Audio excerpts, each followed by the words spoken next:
Praise the Lord. Odofo onyankopon shall be brave. Yede Awurade ase se nenso ode akyeye. Ne mobro hune nti wahye ne ho ne onyam de yenkwa akyeye ne ayesa aseda enka ne din.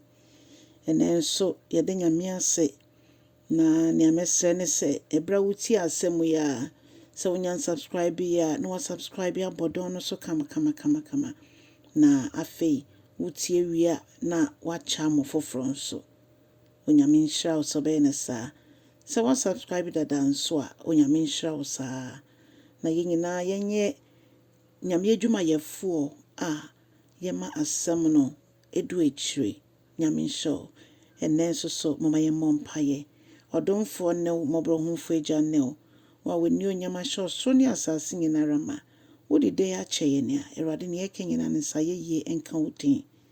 Empo enede Awurade ye mpaebo nyina ne se wobɛka ye ho no wakyerɛkyerɛ wasɛm mu. Ede ahye wodin konkre ne onyam. Ewo Jesus Christ din mu. Amen. Odofo enenso ye befa ya kenkan sam efi Yohane asempa no etimiensa. Ntichemu aduasa ba kokosi aduasa ensia. Na nyina ne se o se Yesu Kristo ofi soro ene baaye. Oso echen obi biara. Yede wa asase so na ne senti ye ka asase so ensem ne asase so ne yede ye ne ehu ene ye ka ho asem.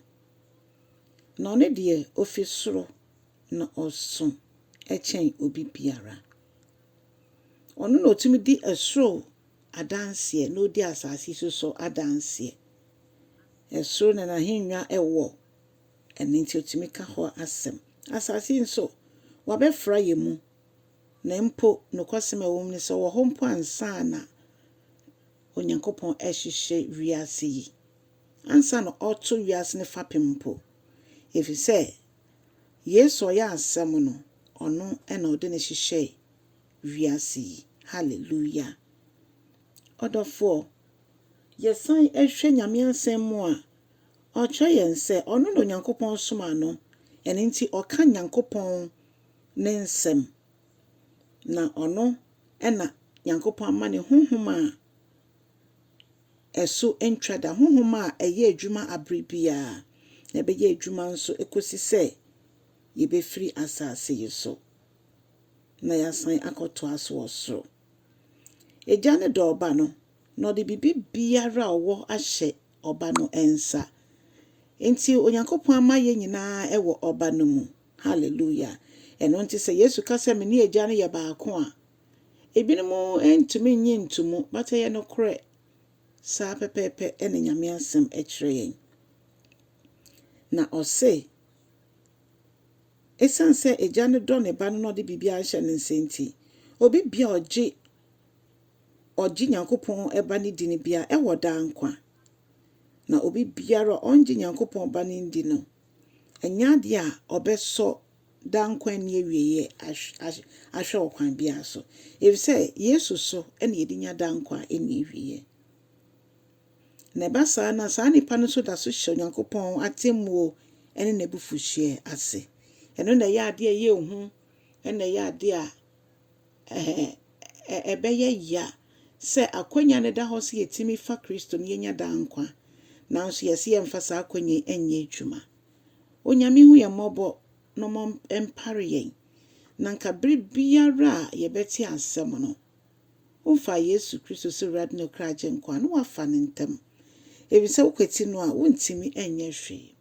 Ono na wama homkronkron no abehye nanan. A homkronkron no ono ane Yesu. Na homkronkron no eye na adwuma. Nye Yesu beka ye bia no nyankopɔn ka kye ne matete bre no mpo. Homkronkron no eda na edi kire yen.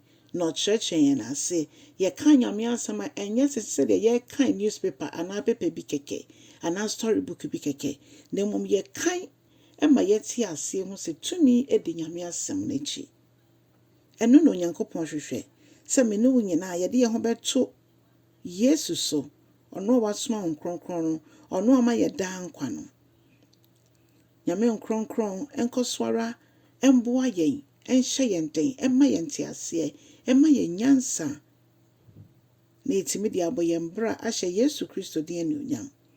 Na bra ye ti ase no, yetimi nso atwe akra bi nso mu nyanti ase abre Kristo. Onyankopɔn hyira wo. So be ne sa na mo foforo nso ensa aka asemi.